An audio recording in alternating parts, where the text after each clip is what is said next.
hammaga do'stlar, sizlar bilan Haydarov kanali.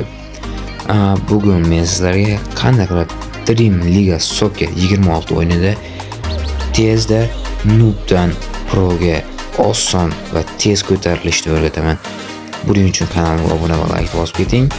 Biz esa videoni boshladik.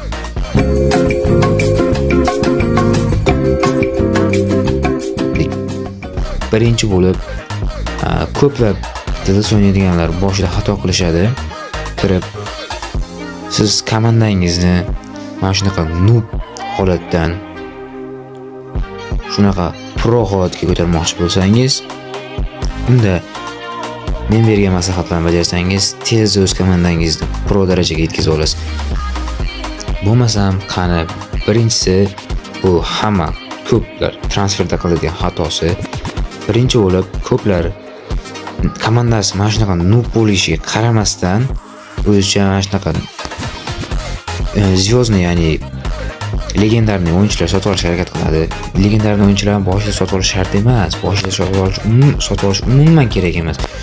Siz komandangiz qachonki bir 9 ta o'yinchisi, mana redki masalan, nima deylik, ko'k buni redki, mana bu redki bor-ku, redki.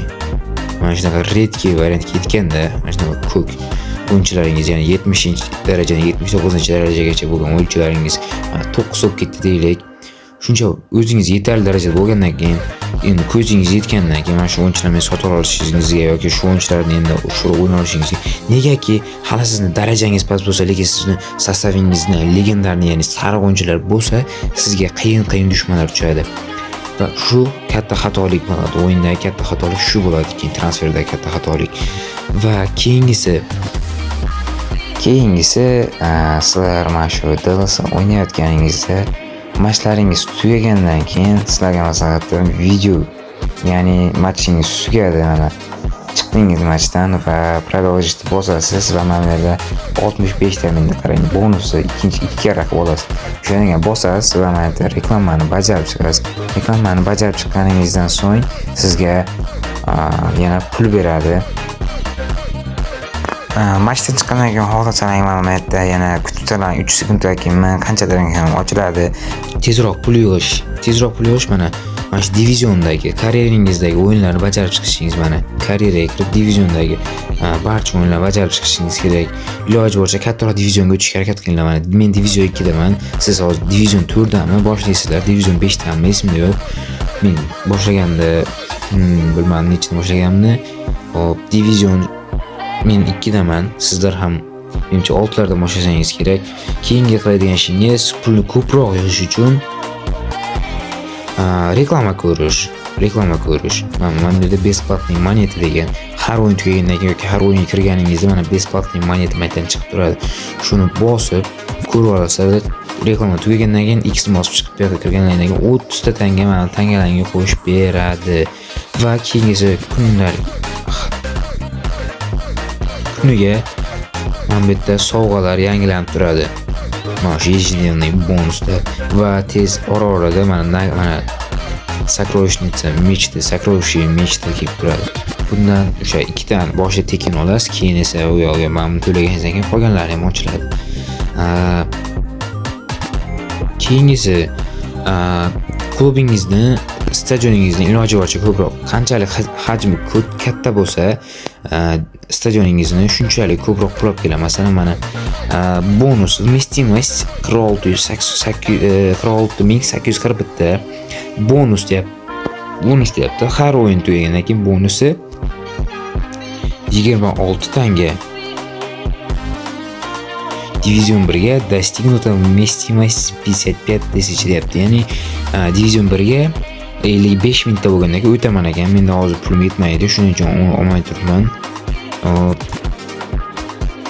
Keyingi qiladigan ishimiz mana bu stadionni iloji boricha ko'proq kattaroq qilishga harakat qiling. O'yinchilaringizni yaxshi sotib olmasalar ham mana shuni kuchaytirishga harakat qilinglar. Keyingisi sostavingizga birdaniga bitta katta kuchli o'yinchi sotib olmanglar. Negaki o'sha bitta katta kuchli o'yinchi bo'lsa ham sizlarga faqat katta kuchli o'yinchilar tushib qoladi. Chunki sizni masalan mana bu darajangiz past bo'lsa ham, sizga mana bu yerda kuchli o'yinchigingiz bo'lsa, sizga Dream League Live o'ynaganingizda sizga kuchli o'yinchilar tushishi mumkin. Va keyingisi sostavingizni kuchaytirishingiz uchun mana bu yerda trener degan joyi bor. Mana shu yerda fizический forma, texnika, защита ворот, особыйlar mana bu qora, ko'k, pushti o'yinchilar kuchaytirishga ishlatiladi. Keyingisi испытание, ya'ni missiyalarni bajarib chiqishingiz kerak. Mana bu yerda mana совершить один ssenariy, mana shularni bajarib chiqqaningizdan keyin kuniga yangilanib turadi bu. Shularni bajarib chiqasizlar, bajarib chiqqaningizdan keyin mana bitta bir kun bajarib bo'lgandan keyin 6 ta tanga beriladi, 6 ta olmos beriladi va bitta bajarib chiqqandan keyin mana bitta ssenariy tugatsangiz 10 tanga beradi, 20 ta sezon pas beradi. 3 ta Dream League Live tugatsangiz 80 ta va 20 ta sezon pas beradi va 500 ta shunaqa ishlasalaring daily nima edi? Achki mechdan ishlasalaring, Dream Pass ishlasalaring mana 50 ta va 20 ta berar ekan. Xullas shunaqa qilishlaring kerak va undan ham tezroq olmoqchi bo'lsalaring mana sezon pass olishlaring kerak. Sezon pass tepadagi passini olishlaring kerak.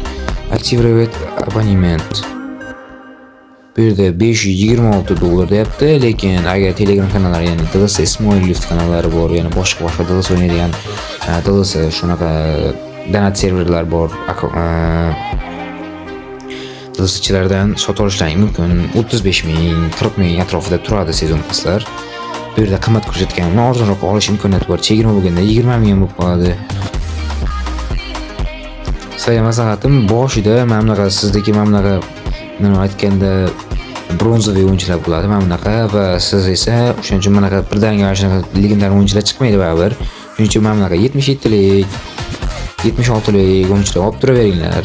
Keyin kuchaytirasizlar va keyingisi hech qachon men sizlarga maslahat bermayman mana bu yerdan agent ochishga. Agent ochishga hech qachon maslahat bermayman. Umuman maslahat bermayman.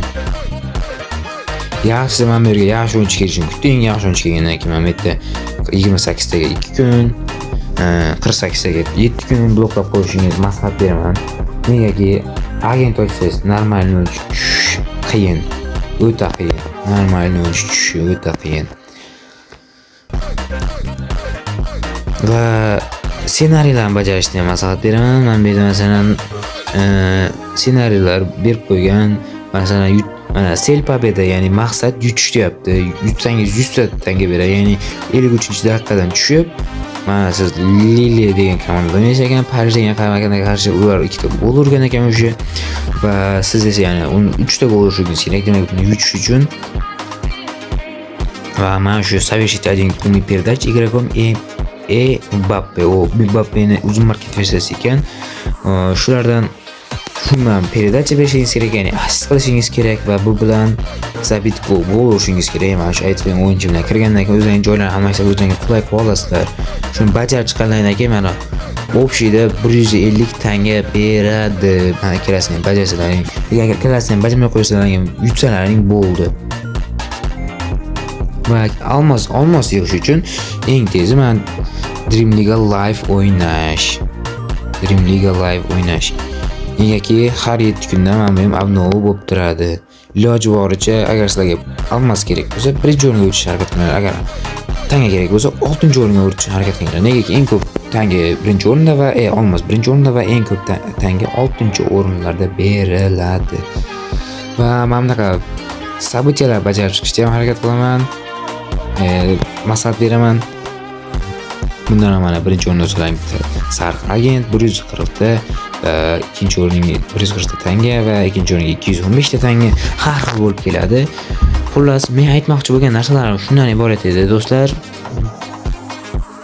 Agar mana shu maslahatlarni bajarsalaring, sizlar tezda noobdan proga tezda o'tasizlar.